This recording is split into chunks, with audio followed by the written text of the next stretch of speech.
Hello students, Bangla study with Chitra YouTube চ্যানেলে তোমাদের সকলকেই স্বাগত জানাই। আজকে চলে এলাম ক্লাস 10-এর ফার্স্ট ইউনিট টেস্ট এর জন্য একটি খুবই গুরুত্বপূর্ণ সাজেশন নিয়ে। তো চলো প্রশ্নের উত্তরটা শুরু করা যাক। আয় আরও বেঁধে বেঁধে থাকি কবিতায় বেঁধে বেঁধে থাকার প্রয়োজনীয়তা কী? দেখো, উত্তরটা শুরু করবে এইভাবে। শঙ্খ ঘোষের আয় আরও বেঁধে বেঁধে থাকি কবিতাটি এক অস্থির ও সংকটময় সময়ের প্রেক্ষাপটে লেখা। চারদিকে ধ্বংস, মৃত্যু আর অনিশ্চয়তার মাঝে সাধারণ মানুষের বেঁচে থাকার একমাত্র অবলম্বন হলো একতা। কবিতার প্রেক্ষাপটে বেঁধে বেঁধে বা মিলেমিশে থাকার প্রয়োজনীয়তা নিচে সহজভাবে আলোচনা করা হলো। দেখো, এরপর ফার্স্ট পয়েন্ট করবে অস্তিত্ব রক্ষা। কবিতার প্রেক্ষাপটে সাধারণ মানুষের ডানে ধস, বায়ে খাদ আর মাথার উপর বোমারু বিমান, অর্থাৎ চারিদিকেই বিপদ।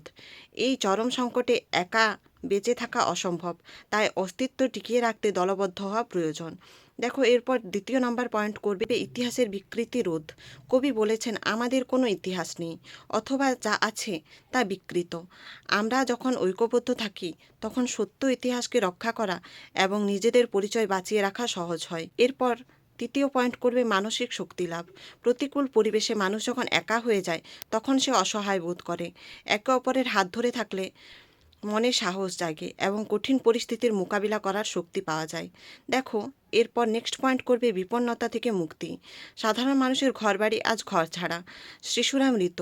এই বিপন্নতা থেকে মুক্তি পেতে এবং নতুন করে বাঁচার স্বপ্ন দেখতে একে অপরের পরিপূরক হওয়া জরুরি। দেখো, এরপর নেক্সট পয়েন্ট করবে মূল কথা। যখন সব বন্ধ হয়ে যায় তখন মানুষের একমাত্র শক্তি হলো তার পাশের মানুষটি।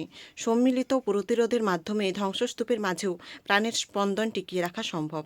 তোমাদের যদি নোটসটা ভালো লাগে তাহলে অবশ্যই লাইক, কমেন্ট, সাবস্ক্রাইব করে দিও আমাদের চ্যানেলটা, এবং এর পরবর্তীতে তোমাদের আর কী নোটস লাগবে সেটাও আমাকে কমেন্ট করে জানিয়ে দিও। তো এর পরবর্তীতে দেখা হচ্ছে নতুন আর একটা নোটসের ভিডিও নিয়ে। ততক্ষণের জন্য সঙ্গে থেকো, পাশে থেকো। ধন্যবাদ।